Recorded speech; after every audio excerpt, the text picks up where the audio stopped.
안녕하세요, 빛나입니다.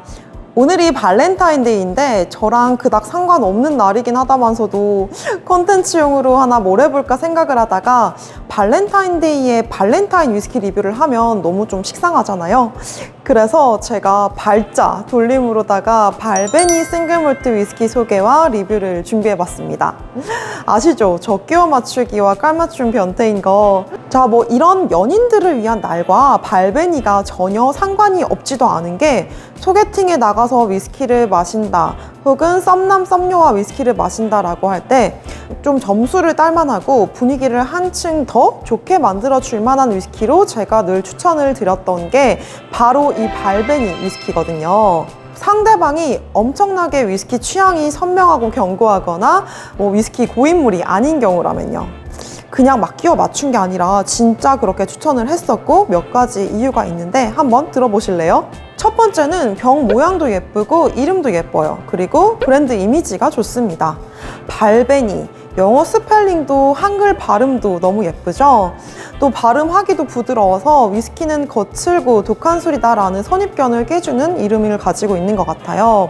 병 모양이 너무 남성적이지도 여성적이지도 않은데 또 특별하기도 해서 한번 보면 기억에 진하게 남습니다. 발베니가 중요하게 내세우는 이미지가 수제, 장인정신 이런 이미지라서 고급스럽고 귀한 위스키라는 이미지를 주기에 충분하다는 생각이 듭니다. 발베니 증류소는 사용하는 몰트의 일부를 몰팅맨들이 직접 플로우 몰팅을 하고 또 발베니 증류소 내에는 오크통을 생산하는 쿠퍼리지를 운영하고 있거든요. 플로우 몰팅을 하는 증류소도 쿠퍼리지를 보유한 증류소도 잘 없기 때문에 발베니 증류소와 발베니 위스키를 설명을 할 때 가장 많이 등장하는 키워드가 핸즈크래프트, 마스터이기도 해서 이렇게 제품 하나하나 다 신경 써서 만드는 섬세한 위스키다라는 느낌을 주기에 충분한 것 같아요. 소개팅이나 썸 분위기가 좋았다면 이 위스키를 볼 때마다 그 설레설레 하는 분위기가 위스키와 잘 어우러져서 기억이 몽글몽글 떠오르겠죠? 그리고 맛과 향이 부드럽고 마시기 편한 위스키입니다. 자극충이고 피트충이라도 너무 호불호가 극단적으로 나뉠 것이 분명한 위스키를 굳이 소개팅이나 썸 단계에서 드러내는 것보다는 무난한 위스키를 마시는 게 좋잖아요. 또 보이는 이런 고급스러운 이미지에 비해서 가격 접근성도 그렇게 나쁘지 않고 또 어느 바에 가나 발베니 정도는 다 가지고 있으니까. 근데 사실 요즘은 좀 공급이 수요에 비해서 한정적이라 이 부분에 대해서는 요즘 상황을 대입해 봤을 때 약간의 감점 요소가 있기는 하네요. 2년 찾는 것도 어렵긴 한데 그건 둘째치고 일단 발베니 찾기도 어려운 상황이 되었다는 이런 슬픈 결론으로 마무리를 하게 됐습니다. 다소 인트로가 좀 저세상이긴 했다만 술 이야기로 다시 돌아가 보시죠. 재고 없는 이야기야. 워낙 기사도 많이 나고 여러 커뮤니티에서 언급이 많이 되었고 저도 수입사에서 일을 했었고 또 지금 바도 운영하는 입장이라 다자간의 그런 입장이 이해가 가서 그 부분에 대해서는 제가 의견을 내기가 곤란해서 건너뛰기로 하고요. 발베니의 피니싱에 대한 이야기를 해보려고 합니다. 사실 이런 위스키와 얽힌 술토리들도 같이 위스키를 마시는 사람들에게 공유를 하면 또 점수 따기가 나쁘지 않거든요. 위스키에서 피니쉬라고 하면 두 가지 의미가 있는데요. 하나는 위스키 맛을 표현할 때 피니쉬, 위스키를 마시고 나서 남는 여운을 뜻합니다. 또 다른 하나는 숙성과 관련된 것인데요. 숙성 중인 위스키를 기존의 캐스크와 다른 특징을 가지고 있는 캐스크로 옮겨서 6개월에서 2년가량 추가로 숙성하는 것을 피니싱 기법이라고 합니다. 예를 들면 버번 배럴에서 숙성한 위스키를 쉐리 캐스크로 옮겨서 추가적으로 숙성을 하는 것인데요. 버번 배럴에서 숙성을 하면 오크나 바닐라, 토피 같은 이런 풍미가 위스키 원액에 입혀지게 되는데요. 이제 이 원액을 가지고 쉐리 캐스크로 옮겨서 건과일이나 견과류, 향신료와 같은 풍미를 더하게 되는 것이에요. 그러면 위스키가 훨씬 더 복합적이고 풍부한 맛을 낼 수 있게 됩니다. 이렇게 피니싱 기법으로 숙성한 위스키는 우드 피니쉬, 더블 머추얼드, 땡땡 오크 피니쉬라고 라벨에 표기가 되어 있어요. 피니싱에 대한 구체적인 규율을 가지고 있는 위스키 생산국은 없고요. 기간도 정해져 있지는 않아요. 피니싱을 위해서 사용하는 캐스크는 쉐리 캐스크가 흔하긴 하지만 버번, 럼, 칼바도스 등 다양한 스피릿 숙성시켰던 캐스크를 활용할 뿐만 아니라 와인 캐스크도 많이 사용을 하는데 포트 와인, 마데이라 와인, 소테르 와인 등등 다양한 이런 캐스크를 사용을 합니다. 자, 이 위스키 피니싱을 처음 개발한 곳이 발벤이라고 알려져 있습니다. 지금은 피니싱 기법을 활용한 위스키를 흔하게 볼 수 있지만 이 숙성 방식은 개발된 지 40년이 채 안 된 좀 비교적 현대적인 숙성법이에요. 1983년 발베니 클래식이 최초로 이 피니싱 기법을 사용해서 숙성한 위스키입니다. 이 위스키 피니싱은 발베니 위스키 생산의 품질과 생산을 책임지는 전설적인 몰트마스터 데이비드 스튜어드 손에서 탄생한 것인데요. 발베니 클래식은 모두 아메리칸 배럴에서만 숙성이 됐는데 이 위스키 원액을 유럽산 쉐리벗으로 옮겨서 일정 기간 숙성을 시켰더니 더욱 복합적이고 균형 잡힌 풍미를 내는 위스키가 탄생을 하게 됐습니다. 이 당시에는 피니싱이라는 용어조차 쓰이지 않았었는데 데이비드 스튜어드가 실험적으로 위스키 원액을 옮겨 담았다가 이렇게 놀라운 결과를 얻어낸 것이에요. 이 당시 발베니 클래식은 소량으로만 생산이 되었고 피니싱 기간도 표준화가 되어 있지 않았습니다. 그리고 라벨에는 이런 숙성 기법에 대한 정보를 표기를 하지도 않았어요. 그러다가 1993년에 발베니 더블우드를 생산하기 시작하면서 생산량도 늘리고 피니싱 기간을 조금 더 표준화시키게 되었습니다. 이렇게 시작된 피니싱은 여러 위스키 회사로 전해져서 위스키 업계에 큰 영향력을 끼치게 됩니다. 이제는 어느 위스키 증류소가 피니싱 숙성을 거친 제품으로 유명해요 라고 손으로 꼽을 수 없을 정도로 다양해졌고 실험적인 캐스크로 피니싱을 하는 증류소들도 많아졌어요. 제가 지난번에 아란 증류소에 대해서 리뷰를 했을 때 재미있는 와인 캐스크 피니쉬 제품들을 소개를 해드렸었죠. 아마론의 소테른 포트 캐스크 피니쉬 제품들이요.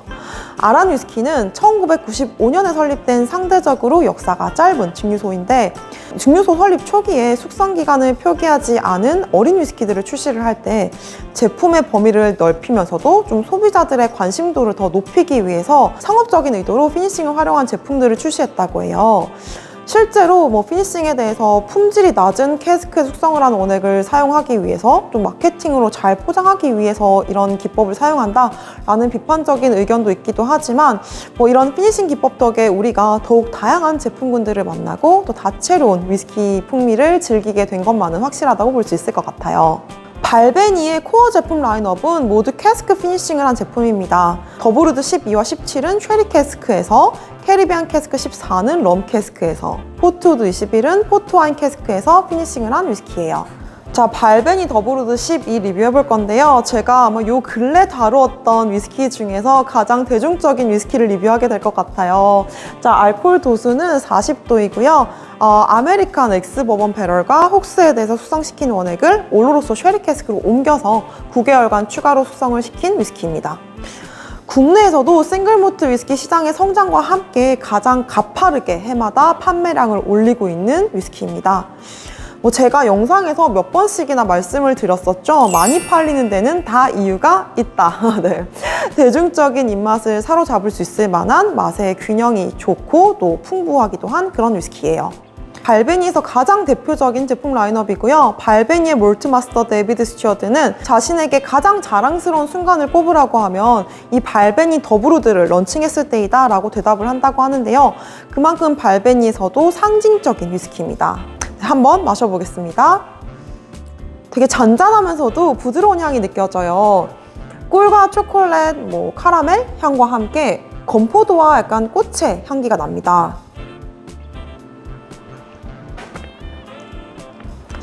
버번 배럴을 숙성해서 오는 특성이 먼저 느껴지는데요. 바닐라가 먼저 느껴지고 그 뒤로 견과류의 맛이 이어져요.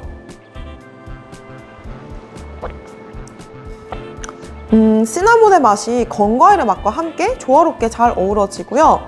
약간은 끝에 곡물의 고소한 느낌도 살짝 느껴지는 것 같아요. 그리고 마무리가 굉장히 달콤하게 되는데요. 피니쉬가 그렇게 길고 진한 느낌은 아닌데 은은하고 따뜻하게 남아있는 느낌이 아주 좋은 위스키입니다. 사실 발베니 더블우드가 출시되던 비슷한 시기에 글렌모렌지 쉐리 캐스크 피니쉬 위스키도 출시가 되어서 서로 자신의 증류소가 원조다라고 이야기를 하는데요. 소비자 입장에서는 이렇게 훨씬 더 복합적이고 확장된 위스키의 맛과 향을 즐길 수 있도록 훌륭한 위스키를 만들어준 것에 대해서 감사하면서 내 입맛에 좀 더 맞는 위스키 증류소의 원조다라고 손을 들어주시면 될 것 같습니다. 저는 유튜브 원고를 작성할 때 거의 해외 사이트를 많이 참고하는 편인데요. 피니싱을 설명하는 기사 중에서 첫 문단의 시작이 It's good to date different people 이라고 네, 뭐 다른 사람들과 데이트를 하는 게 좋다라는 문구가 있는 것을 봤어요.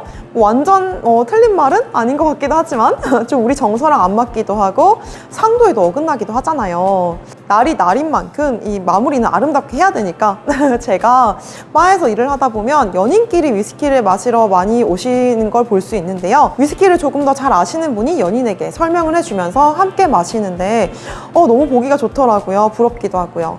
아무래도 뭐 내가 좋아하는 것을 좋아하는 사람과 공유하는 것은 너무 큰 행복이고 또 취미는 같이 하면 더 좋잖아요.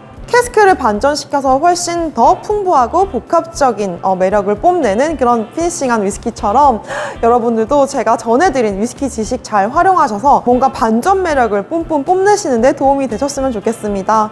모두 사랑이 가득한 발렌타인데이 보내시길 바랍니다. 저는 다음에 또 더 재미있는 위스키 리뷰와 지식으로 찾아올게요. 다음 시간에 또 만나요. 안녕!